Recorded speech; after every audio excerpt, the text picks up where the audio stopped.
Welcome back to another episode with the Positively Black Foundation. Today, myself and Will have luckily been joined by Lizzie here. It's our first interviewee, so we're very excited about this. We're high. Lizzie, we'll give her a full title. Elizabeth Gordon is an entrepreneur, property developer and investor. She's also a superb mother of 2 young children. Oh, thank you.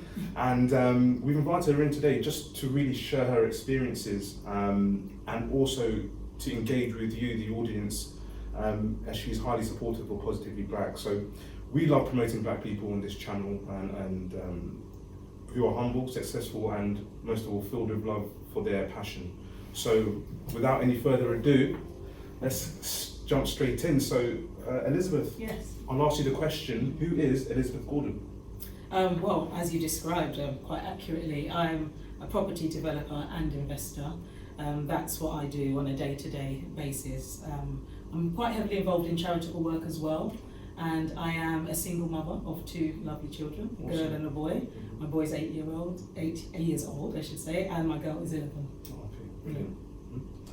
And what I will do is bring Will in this on in a bit as well. That's been a little left out here on the end. You can join us, we'll join us. I mean, this is our first interview, so everyone's getting used to it. But again, I mean, obviously you know Lizzie, you've got history with Lizzie, so you're better placed to know about her. So I was quite blessed to go to school with Lizzie. We went to a school in South London, near Tooting. Won't say the name of the school. That was a school I got kicked out of, funny enough. Really? Were you supposed to say that? Little fact there for everyone. Always the renegade. But first things first, I'm thanks Lizzie for coming in. Oh, thanks for inviting me. It's a great project. We always promised people, in doing our show, we always promised people that we would give everyone a role model. Obviously, growing up a little bit with Lizzie, when I was thinking of role models, I just thought, who better? So, our first interview, as Michael said earlier. So, first things first, Liz, we're going to crack into this because, we try and keep our videos to about 20 minutes.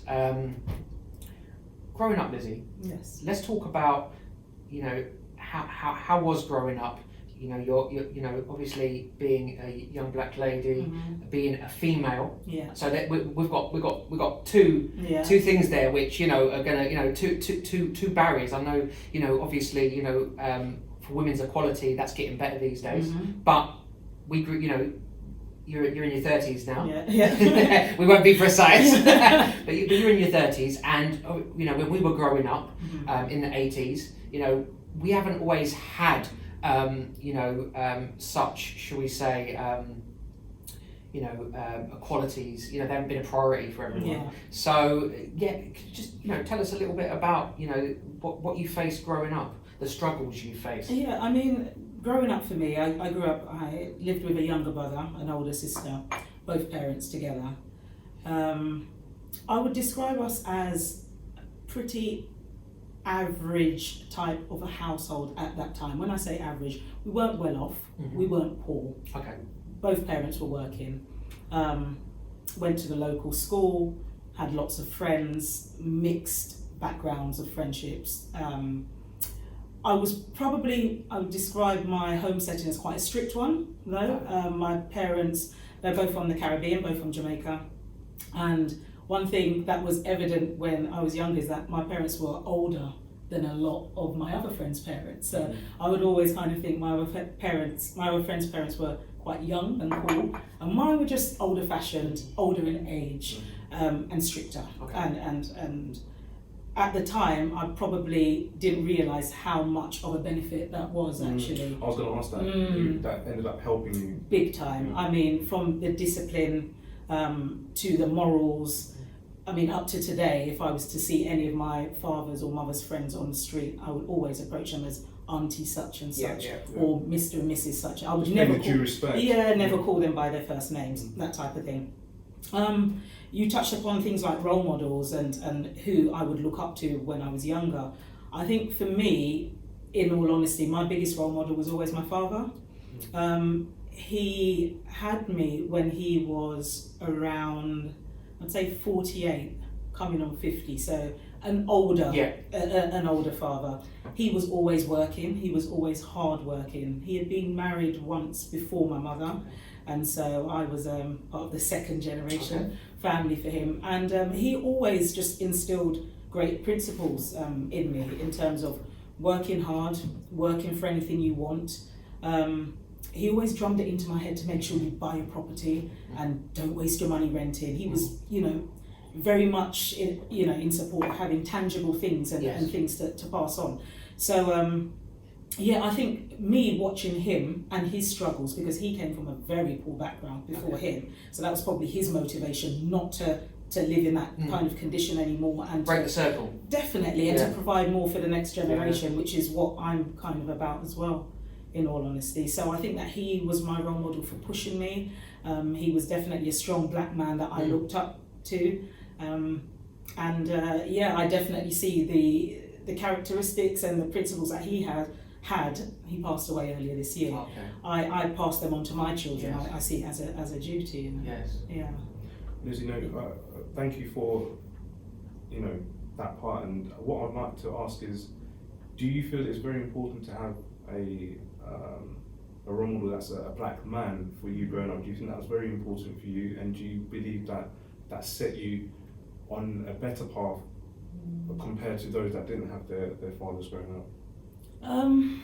Well, I mean, for me personally, I would not be where I am today if I didn't have my father around. This is it, and the reason why I asked that was I was going to ask you what made you decide to get into the current career that you're in. Well, obviously, we've mentioned that you're an entrepreneur, you're a property developer, investor, and you touched on the point that your father always drummed it into you. It's very important to have something tangible, not to waste your money and to do X, Y, and Z. So therefore, would you say him as a role model has led you into the career that you're in? 100%. I mean, I probably wouldn't have a love for property. I probably wouldn't have that respect that I have for the home and doing things around the home and wanting to develop a home.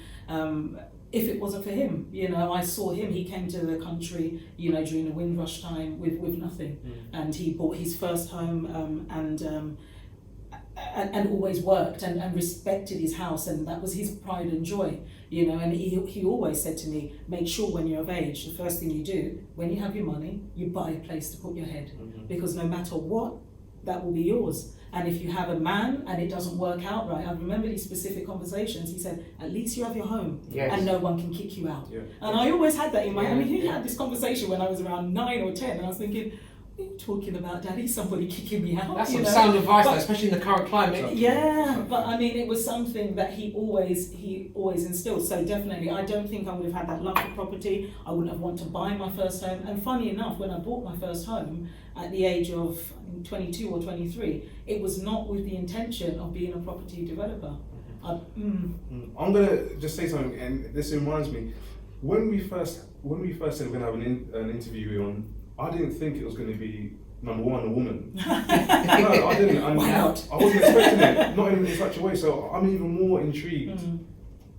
You're black and a woman, plus you're into the property development side of things. What I wanted to know, I mean, for our audience, what does that entail? What does that involve being a property developer? And also, I wanted just to commend you for what you're doing. For being, not just for being black, but being a black woman as well, because our audience does need to see that side of things, and that's where I wasn't thinking, where I was like, oh, it's a woman. Yeah. Okay. No, and that's important, and I hope that the audience takes that into consideration, that the first person that we've got on today is a black woman, and that speaks volumes for me anyway. But if you can just explain to them what being a property developer entails. I mean, don't get it twisted. I do need to put out there that being in the world of property development, it is still very much a man's world. And this is more curious to you. It is, because when I go to networking seminars and meetings and so forth, majority of the time I'll be the only woman there, but there might be one other, but it is really a male dominated area. And I think and I'm working with a lot of men, because you're talking about the development of properties. So I haven't built a property from scratch, but I've done lots of conversions and converting single dwellings into multiple dwellings. So a couple of flats from one household, bed sits, HMOs from one household, gutting, totally refurbing, selling on at a plus value. Yeah, of course. Of course. So is it more, I mean, again, the technical aspect, is it more from a project management side of things, or are you expected to do drawings? Or So I don't get involved with drawings as in doing them myself, but I work very closely with all of the builders, contractors, and so I'm always on site. I don't just kind of hand keys over and say, this is my vision, I'll come back in 6 months. You protect your baby. I'm always, and you bet your bottom dollar, I'm actually quite physical as well. I will paint, I will get down and do bits and Lead pieces. from the front. Yeah, 100%. It's got to a point now, I hardly ever hire a painter anymore, because I've mastered painting so well now, and that is quite therapeutic. I'm very hands-on. So it's buying and selling of property. It's I'm a landlord as well, which it all falls under the same umbrella. Some properties are let, so that's your income essentially, you know, and I work with investors. So my own money sometimes, a mixture with mine and somebody else's if it's a joint project,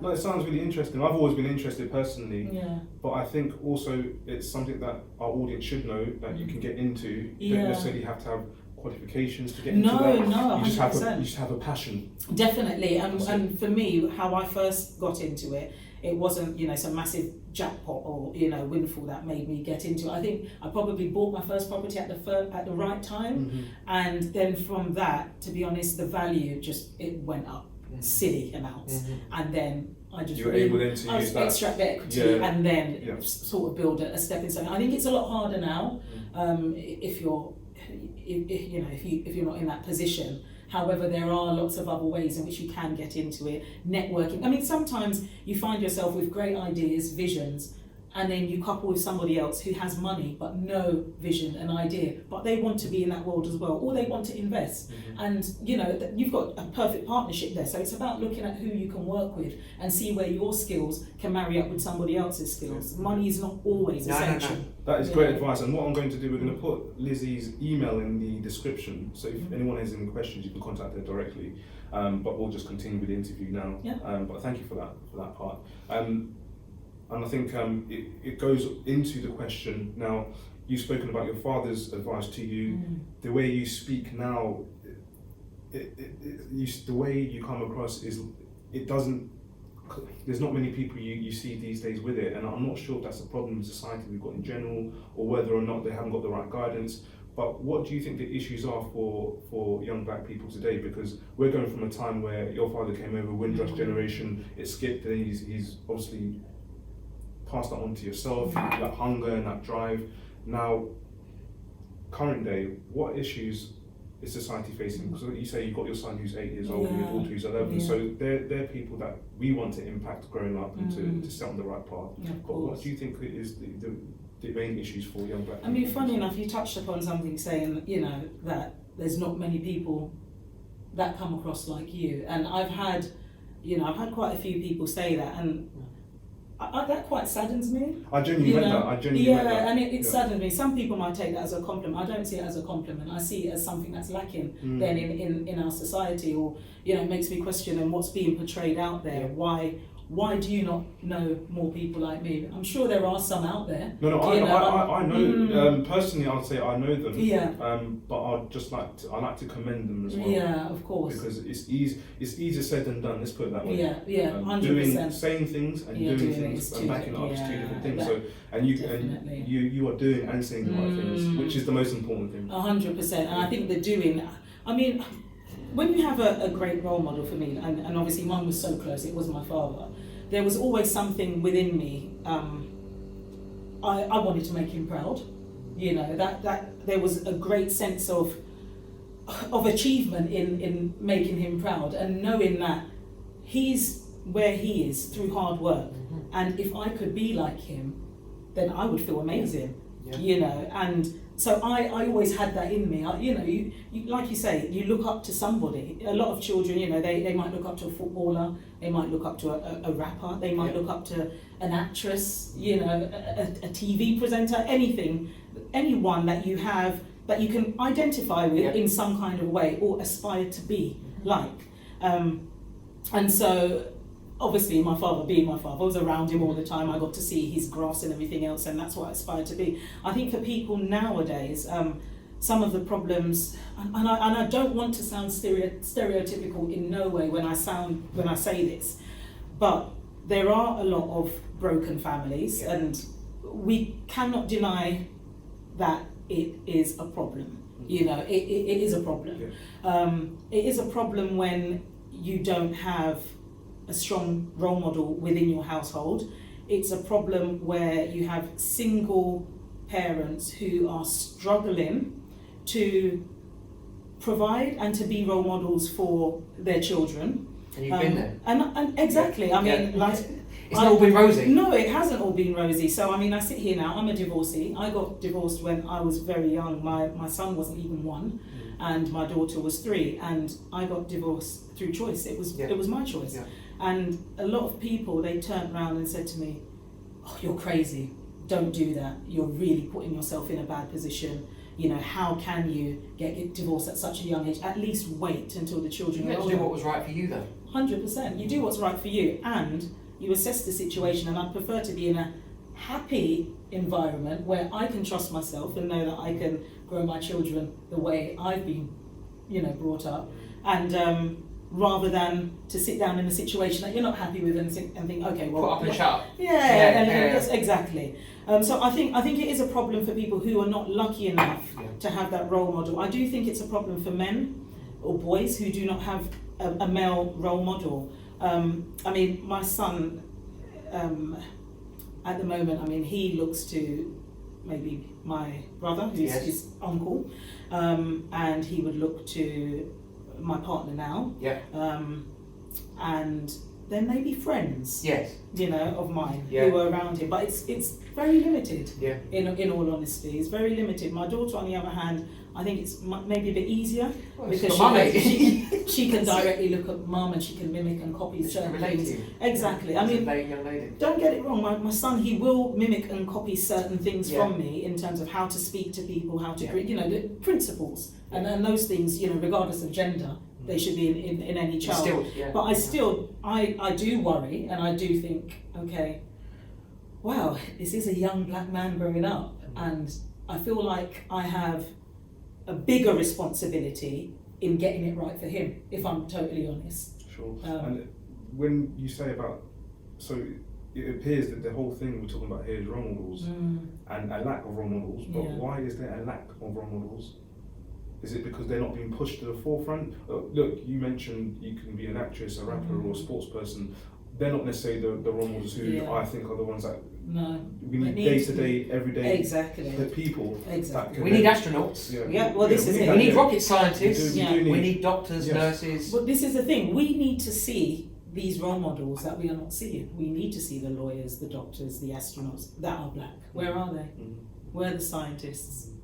You know, where are these amazing people? They are there, but we'll know them. They're not providing the platform for them. This is exactly the platform is missing, and I mean the media. Obviously, it's really slow work. It's really slow progress. I was saying to Lizzie off camera earlier that, you know, it's only just now we're starting to see, you know, Idris Elba, John Boyega. You know, we're making progress, but it's really slow. It is very slow. And so that's part of the reason why myself and Michael thought, you know what, we've got to do something about this.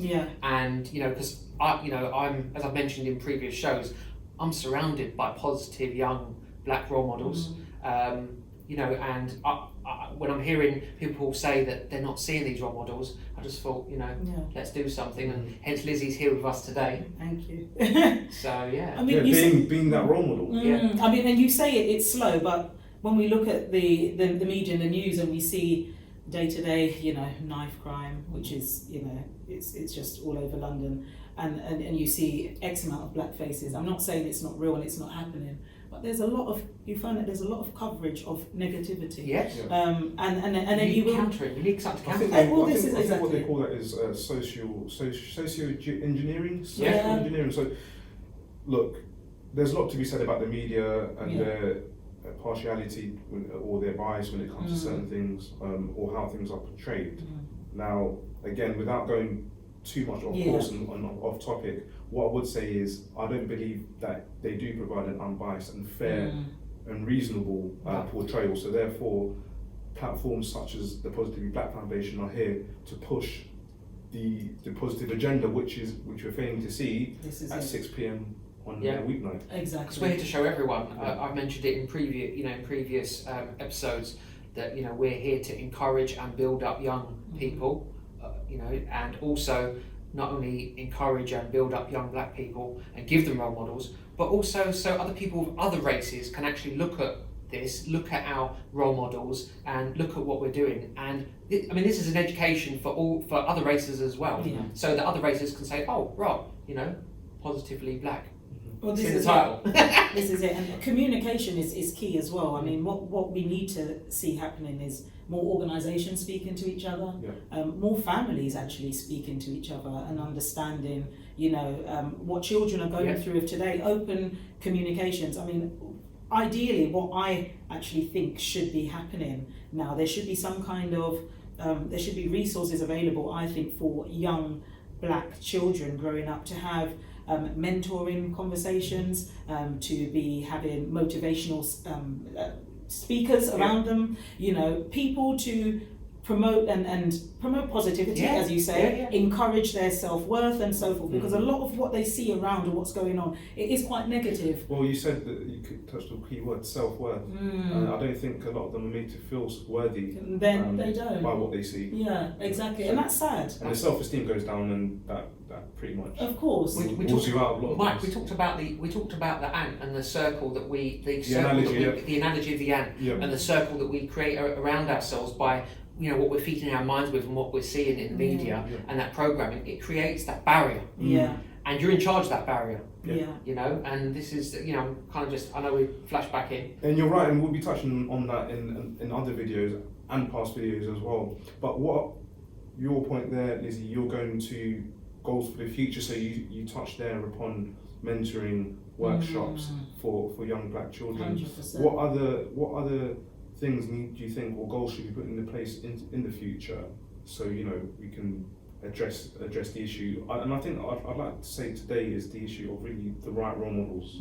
So how do you think we can address that? I think all of these things, but I think maybe working with schools, actually getting into schools. So you can identify these children, and so that you can give them these opportunities. Would you start at primary level, or 100%? I'm all for early intervention. Okay. That's something that I mean, look, my son is 8 years old, and he is able to. His mind's being shaped already. Of course, he is able to understand what is going on around him, and also look at images and decide for himself what he thinks is going on through that image. That's it. And without any words to it. So they're very smart at that age, and I think what is really important from a young age, children need to know that they are worthy. They need to know that the sky is their limit. They are capable of doing anything out there. A black child needs to know that he or she is capable of doing exactly what a white child can do, plus more.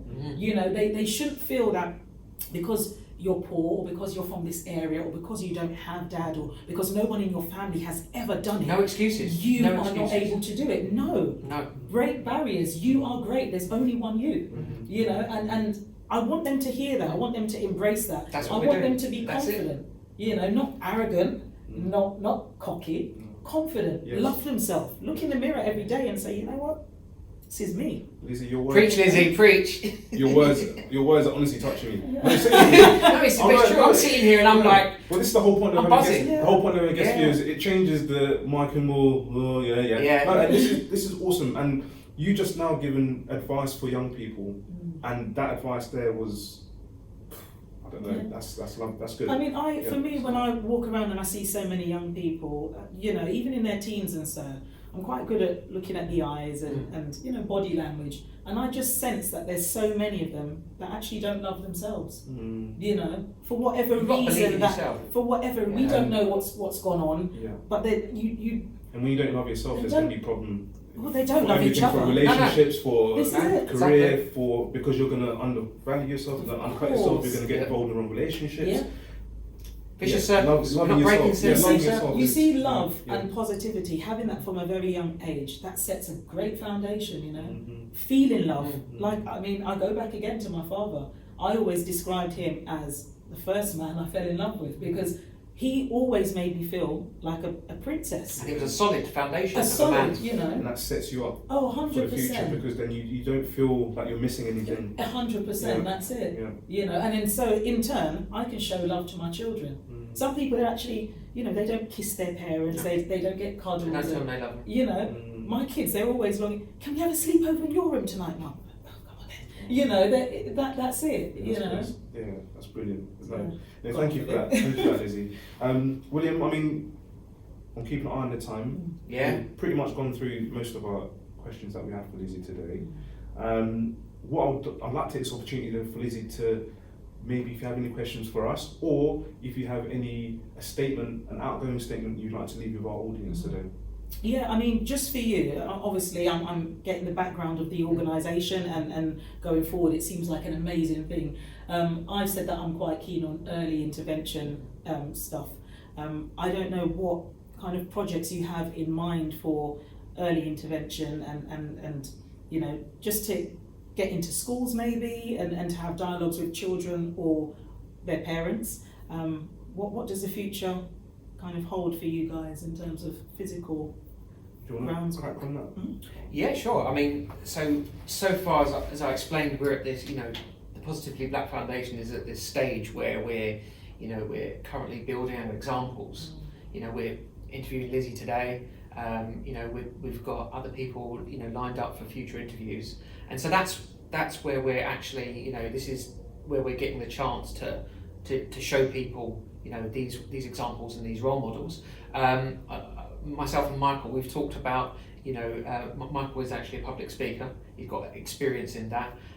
We did actually talk about going out into colleges, high schools, and Lizzie today, you know, I know you mentioned to us about, you know, the younger children getting that intervention at a young age, and in all honesty, we haven't actually had that conversation yet with Michael. And what I'd like to say, just on that point, we haven't had that conversation, but today has opened my eyes to making sure that we actually do get involved in that early intervention side, because I think they say children are like sponges between the ages of 4 to 7 or 4 to 8 or something, so they're learning the most. And I think one of the biggest points that we're trying to make on the Positively Black Foundation is the fact that the programming side of things, if we can get in at an early stage and, you know, be able to help and assist and mould that young mind with the right ingredients, 100%. With the love, with the positivity, then I think we're going to see different results later on down the road. And I'm talking about education, career,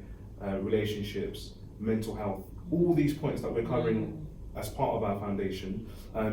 The workshops that we'll be able to provide, they'll all be geared starting from an early age and then moving up. And I think that's there's some good places for us to grow. There's some good to have Lizzie on the show today. Actually showed us a little bit of help us to grow as well, because exactly. You know, at the moment we're very focused on you know our you know video work, and I know after we've you know developed that side of things, I know we're going to be working on to actually promoting ourselves a bit more, because that's something which we haven't got around to doing yet. But also there is down the line, you know, I'd like to think there's possibilities of, you know, mentoring programs, you know, things like that, and you know, possibly, you know, looking into early intervention. You know, we haven't set ourselves any limits, any boundaries, and we're open to suggestion. But yeah, I mean, today's been a great experience for myself and Michael, and thank you, Lizzie, for coming in. Yes, I'll say thank you. Taking out your personal time. I know, you know, we've got your young son, you know, just outside there, relaxing, chilling. You know, and I know you're a bit tight for time, and you're going to go and pick up your daughter shortly. But thank you for coming. No, I feel privileged to be here, and like I said, if there's any way possible that I can influence, motivate, help, you know, another young black child, you know, regardless of gender, then I would more than be happy to do that, you know, because we all need somebody, you know, we need to hear these voices, we need to see the positivity, we need to feel the love. So 100%.